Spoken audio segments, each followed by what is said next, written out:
Hello दोस्तों, welcome to our educational channel. आज का हमारा टॉपिक है संभाव्यता, जिसे प्रोबेबिलिटी भी कहते हैं हम। आज हम करने वाले हैं प्रैक्टिस सेट 5.4। तो लास्ट वीडियो अगर आपने देखा होगा तो हमने 5.1, 5.2, 5.3 के सभी प्रश्नों को हल किया है। तो चलते हैं हम आज के एक्सरसाइज पे 5.4। दोस्तों 5.4 में जाने से पहले हमें कुछ चीज़ों के बारे में बहुत ही जानना जरूरी है, जिसके आधार पर हम प्रश्नों को हल कर सकेंगे। तो देखो यहाँ पर घटना की संभाव्यता अर्थात प्रोबेबिलिटी ऑफ एन इवेंट हमें पता होना चाहिए। तो घटना की संभाव्यता क्या होती है? तो सिंपल से उसका गणितीय रूप में प्रदर्शित करना ही हमारा क्या होता है, संभाव्यता। तो गणितीय भाषा में किसी भी एक अपेक्षित घटना को की संभाव्यता दर्शाने वाली संख्या को ही उसकी संभाव्यता कहा जाता है। इसे दिए गए सूत्र का उपयोग संख्या में या प्रतिशत में हम दर्शा सकते हैं। तो इस सूत्र का उपयोग कर सकते हैं। चलिए किसी यादृच्छिक प्रयोग के लिए अगर नमूना अवकाश यस तथा कोई अपेक्षित घटना ए है, तो ए की संभाव्यता हम लोग पी ऑफ ए के द्वारा प्रदर्शित। तो हम इसे गणितीय सूत्र के रूप में इस तरह से लिख सकते हैं। पी की संभाव्यता जो होगी तो पी ऑफ ए बराबर होगा नमूना घटक ए, जो घटक ए है उसके घटकों की कुल संख्या बटे जो नमूना अवकाश है उसके घटकों की कुल संख्या, या तो इसके बराबर में सूत्र है नंबर ऑफ ए बटे नंबर ऑफ एस। इस सूत्र का उपयोग करके हम सभी की संभावना ज्ञात कर सकते हैं। तो इसी सूत्र का उपयोग करके हमें प्रैक्टिस सेट जो प्रसंग्रह हमारा है 5.4 के सभी प्रश्नों को हल करना है। तो चलते हैं हम अपने प्रसंग्रह 5.4। संभाव्यता में हमें दो बातों का और हमें ध्यान रखना होगा। यहाँ पे जब भी हम संभाव्यता दर्शाना रहेगा तो हाँ हम अपूर्णांकों या फिर पृष्ठों का उपयोग करना होगा। और कभी भी जो अपूर्णांक रहेंगे तो क्या होगा, वह 0 से 1 के बीच की कोई भी संख्या हो सकती है। जो भी आपका प्रोबेबिलिटी जो संभाव्यता आएगी वह क्या होगा, हमेशा 0 से 1 के बीच में होगा। अधिक से अधिक क्या होगा, 1 होगा। या फिर प्रतिशत में लिखना हो तो वह क्या होगा, 0 से लेकर 100% मैक्सिमम क्या होगा आपका 100% के नीचे होगा। कोई भी पॉसिबिलिटीज अगर आप निकालोगे तो क्या होगा, अगर पूर्णांक में रहेगा तो वह 1 से छोटा ही होगा, या तो 1/2 होगा तो 0.5 होता है, ठीक है। तो वो हमेशा 1 से छोटा ही होगा। और अगर प्रतिशत में होगा तो वह 100% या 100% से छोटा ही होगा। तो चलते हैं हम अपने प्रैक्टिस सेट 5.4 इन्हीं सब चीज़ों का उपयोग करके हम 5.4 के प्रश्नों 5.4 के फर्स्ट क्वेश्चन में हम देखते हैं। पहले क्वेश्चन आपको बोला गया 2 सिक्कों को उछालने पर निम्नलिखित घटनाओं की संभाव्यता ज्ञात करनी है आपको, ठीक है। तो 2 सिक्कों को उछालने पर हम हल कर लेते हैं। यहाँ पे देखिएगा, हल कर लेते हैं प्रश्न। 2 सिक्कों को उछालने पर नमूना अवकाश, अगर 2 सिक्कों को एक साथ उछालेंगे तो आपका नमूना अवकाश जो एस होगा वो क्या होगा, हेड हो सकता है, हेड टेल हो सकता है, टेल हेड या फिर दोनों टेल। अर्थात नंबर ऑफ जो भी नमूना घटकों की संख्या क्या होगी आपकी टोटल 4, ठीक है। 4 पॉसिबिलिटीज़ होंगे ये। दूसरा आता है हमारा, अब इसके अंदर जो घटना है, आपको घटना दी गई है कम से कम एक चित्त मिलना। अब कम से कम एक चित्त मिलना अर्थात तो यहाँ पे घटना दी तो हमने घटना मान लिया, माना घटना ए, कम से कम एक चित्त मिलना है। तो ए के अंदर कौन कौन सी घटनाएं घटेंगी, आपका एक चित्त मिलना। एक चित्त देखिए कहाँ पर होगा, एक चित्त कम से कम एक है तो ज़्यादा भी हो सकता है। सो दैट मीन्स 2 वाले चित्त, इसमें अंदर भी एक चित्त है और इसके अंदर भी एक चित्त है। टोटल कितनी घटनाएं हो गई, नंबर ऑफ ए क्या होगा आपका यहाँ पे 3। देखिए ना, कम से कम एक चित्त है, मतलब ज़्यादा होगा तो चलेगा। तो ये तीनों में एक चित्त है ही है, ठीक है। अभी हमें क्या बोला गया है, इसकी संभावना भी, तो पी ऑफ ए निकालना है। तो हम सभी को मालूम है सूत्र, पी ऑफ ए का सूत्र क्या होगा, नमूना ए के घटकों की संख्या बटे कुल नमूना अवकाश में जितने भी घटक हैं उनका। निकाल लेते हैं number of A. Number of A क्या है आपका 3 और जो आपके नमूना अवकाश है 4। तो आंसर आपका होगा 3/4। दूसरा देख लेते हैं, जो दूसरी घटना है एक भी चित्त न मिलने की है। तो मैंने माना घटना बी, एक भी चित्त न मिलना है। तो कौन कौन सी घटना होंगी भी यहाँ पे, एक भी चित्त किसके अंदर नहीं, केवल एक हमारा टीटी जो है उसमें एक भी चित्त नहीं है। तो यहाँ पे एक ही घटना घट रही है। तो नंबर ऑफ बी क्या होगा आपका 1। So therefore P of A जो आपको संभाव्यता निकालनी है, पी ऑफ ए क्या होगा आपका नंबर ऑफ बी बटे नंबर ऑफ एस। तो नंबर ऑफ बी में क्या है 1/4। ये आपका आंसर हो गया, एकदम सिंपल सा। जो हमने पहले के क्वेश्चन किया केवल एक स्टेप बढ़ गया, आपको संभाव्यता निकालनी है। तो पी ऑफ ए जो होगा उसका आंसर लिख दीजिए, यहाँ पे 3/4 है। और पी ऑफ बी जो होगा उसका भी आप उत्तर लिख दीजिए। तो बहुत ही आसान सा क्वेश्चन है। चलते हैं हम अपने दूसरे वाले क्वेश्चन पे। चलिए हम क्वेश्चन नंबर 2 देख लेते हैं। जो क्वेश्चन नंबर 2 अगर आप देखोगे तो 2 पासे एक ही समय पर फेंकने पर निम्नलिखित घटनाओं की संभावना ज्ञात करनी। 2 पासे यहाँ पे एक साथ फेंका गया है। तो 2 पासे एक साथ फेंकने पर हमें मालूम है नमूना अवकाश कुल कितने होंगे 36। तो देख लो, मैंने यहाँ पे माना एक ही समय पर फेंकने पर नमूना अवकाश, 2 पासे एक समय फेंके पर तो क्या होगा नमूना अवकाश, हमने यस लिया है।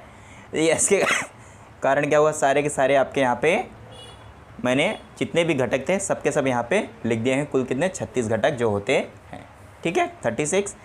अब क्या है, जो पहला क्वेश्चन आपको पूछा गया है कि पृष्ठभाग पर आने वाली संख्याओं का योगफल कम से कम 10 हो। जो ऊपरी पृष्ठभाग पर आने वाली संख्या है कम से कम 10 होनी चाहिए।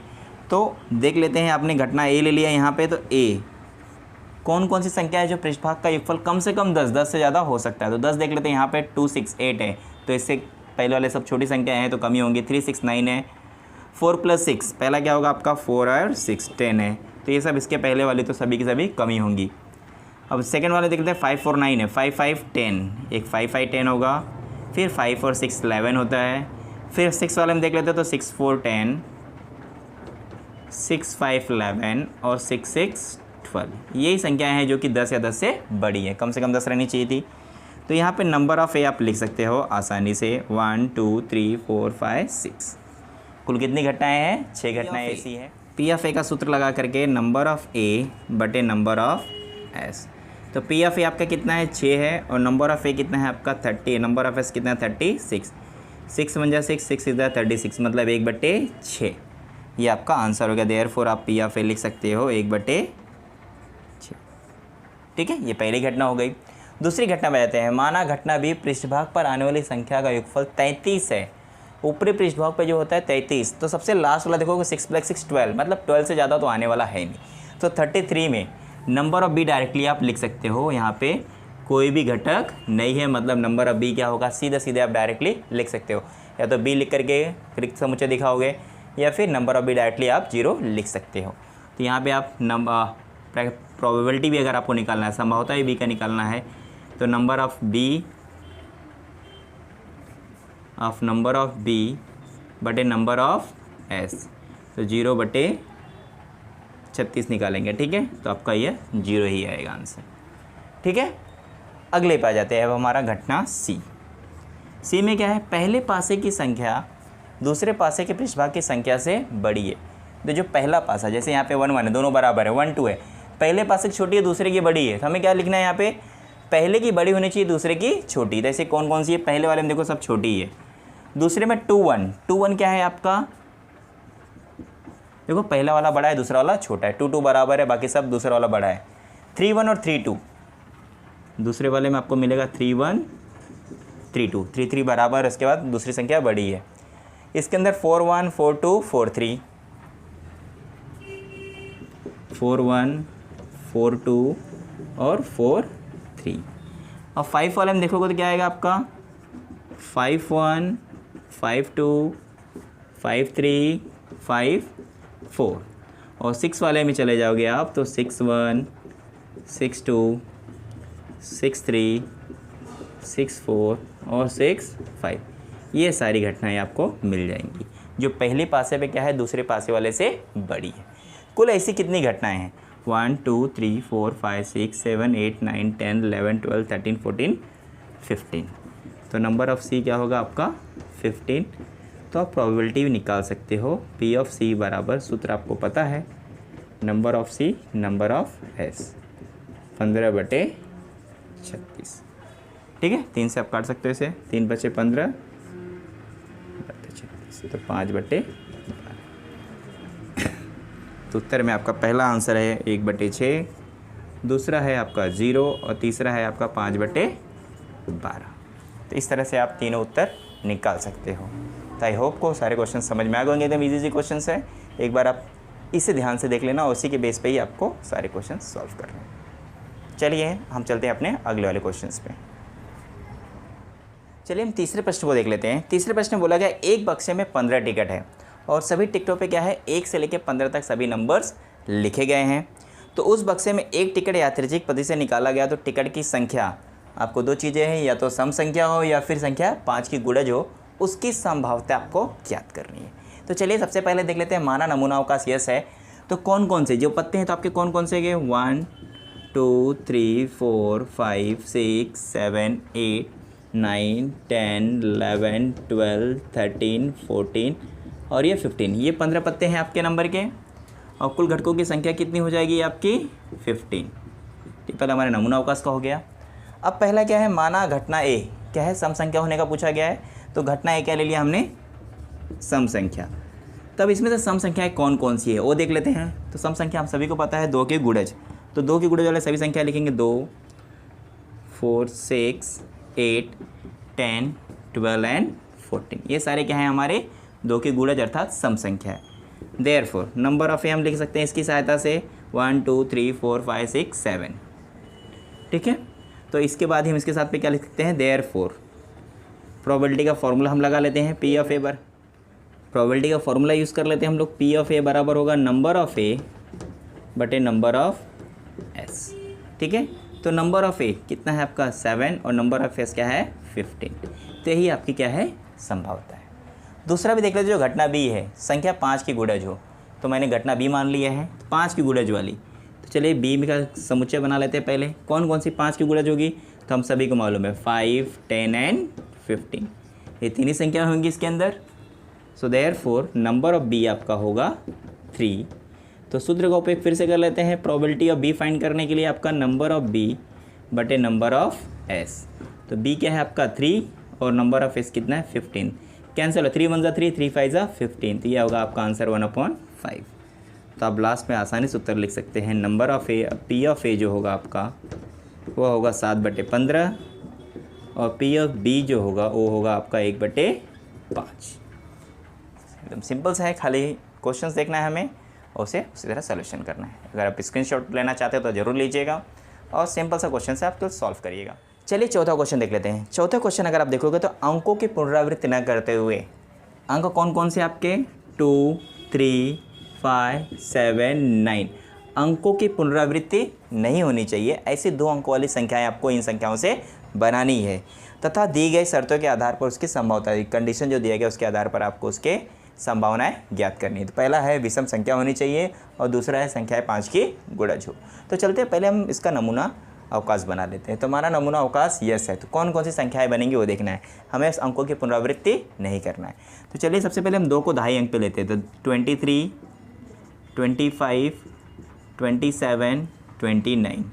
अब क्या करते हैं 3 को 2.5 पे रखेंगे तो 32, 35, 37, 39।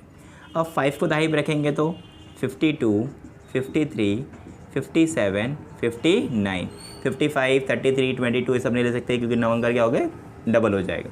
उसके बाद 9 का नंबर आ जाता है, 7 वाला ले लेते हैं। 72, 73, 75 एंड 79। तो देख रहे हो एक बार 2 लिया, एक बार 3 लिया, एक बार 5, एक बार 7। अब 9 को भी ले लेते हैं। 92, 93, 95 और 97, 99 नहीं होगा। तो ये आपके क्या हो गया नमूना अवकाश। सो देयरफॉर नमूना अवकाश के कुल घटकों की संख्या भी हमें लिखनी है। तो पूरी घटकों की संख्या लिख लेते हैं। कुल कितनी संख्याएं हैं 1 2 3 4 5 6 7 8 9 10 11 12 13 14 15 16 17 18 19 20। कुल संख्याएं कितनी होंगी आपकी 20। अब आ जाते हैं हमारे पहले घटना। माना घटना क्या है विषम संख्याएं हैं। तो ए वाले में कौन कौन सी घटक आएंगे वो देख लेते हैं हम। विषम संख्याएं होनी चाहिए। तो हम सभी को मालूम विषम संख्याएं कौन कौन सी होती है जो 2 के टेबल में नहीं आती है। 23, 25, 27, 29, 32 2 के टेबल में आता है। 35, 37, 39 52 आता है। 53,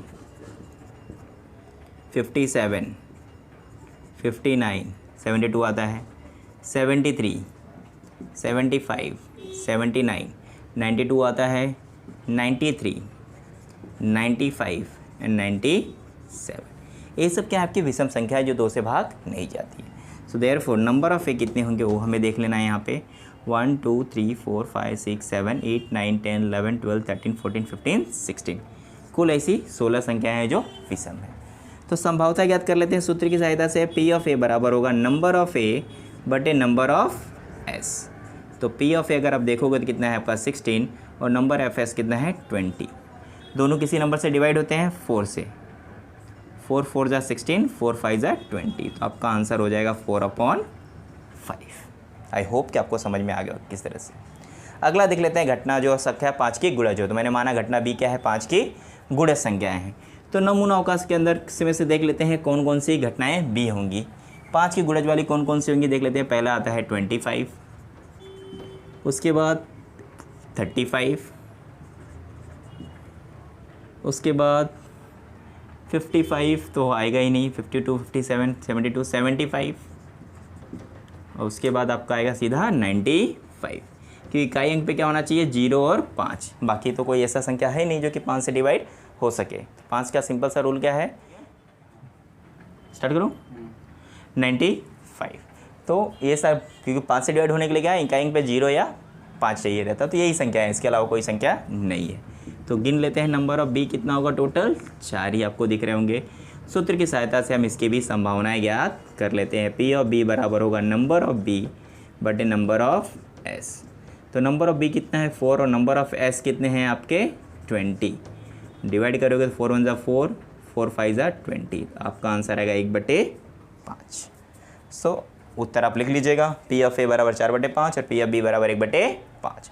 तो इस तरह से आपको आसानी से पहले आपको संख्याएं बनानी है, उसके बाद आपको जो कंडीशन दिया गया उसके आधार पर उसकी संभावना ज्ञात कर सकते हो। तो आई श्योर कि आपको क्वेश्चन समझ में आया होगा। जिसको स्क्रीनशॉट लेना है आप स्क्रीनशॉट ले लीजिए। हम चलते हैं इसके बाद अगले प्रश्न पे। चलिए हम अपने 5th क्वेश्चन पे चलते हैं। 5वां क्वेश्चन अगर आप देखोगे तो अच्छी तरह फेंटी गई 52 पत्तों में से एक पत्ता यादृच्छिक पद्धति से निकाला गया है। तो जो नीचे दी गई ये घटनाएं हैं उनकी आपको संभावनाएं ज्ञात करना है।